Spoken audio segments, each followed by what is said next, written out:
Nagbiyahe nga pala kami mula boundary ng Bulacan at Caloocan at nandito kami sa underpass sa City of Maynila papuntang National Museum of Fine Arts at dito kami dumaan. Oh, diba? Oh, nice naman dito din.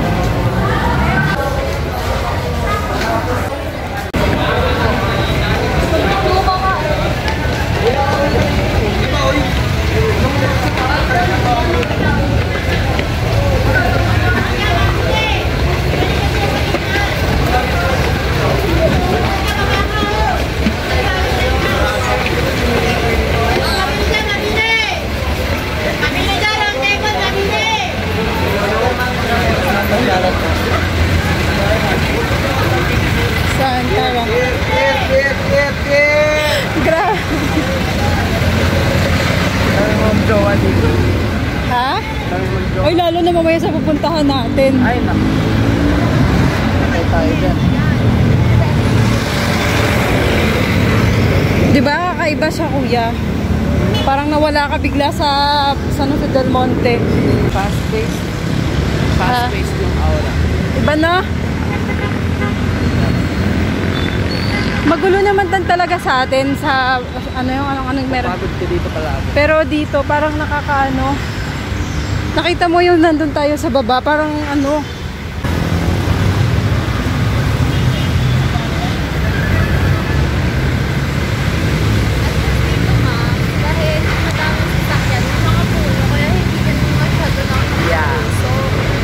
Madaming puno dito.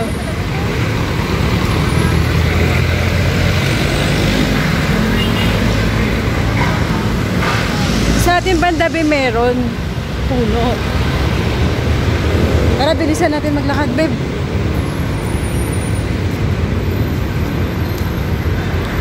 Ayan, kuya, gusto ko ng ganun, no? Yun yung kanina. Ha? Pagbaba mo ng jeep, parang nasa kabilang ano ki.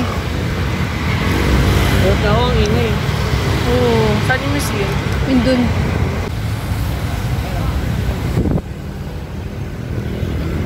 Nasa harap tayo, be. National Museum of Arts.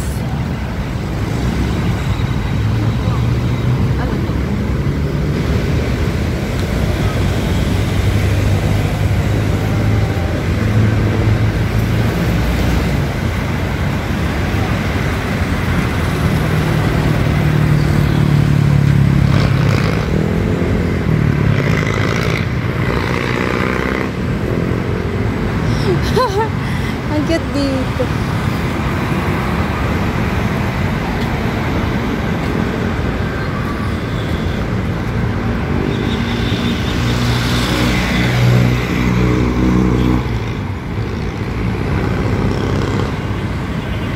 Picturean ko kayo, be. Diyan lang, National Museum of Arts. 1.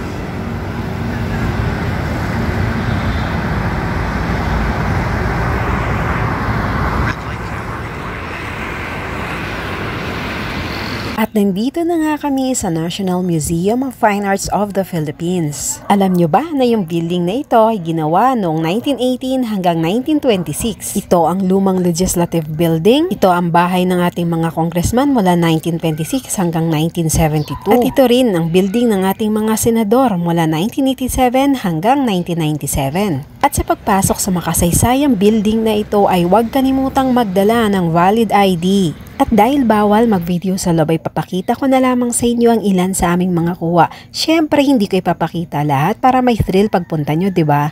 At para lalong makilala ang ating bansang Pilipinas at ang mga lumang kagamitan nito ay pumunta kami dito sa katabi nitong building na National Museum of Anthropology. IT, amo lang to ah.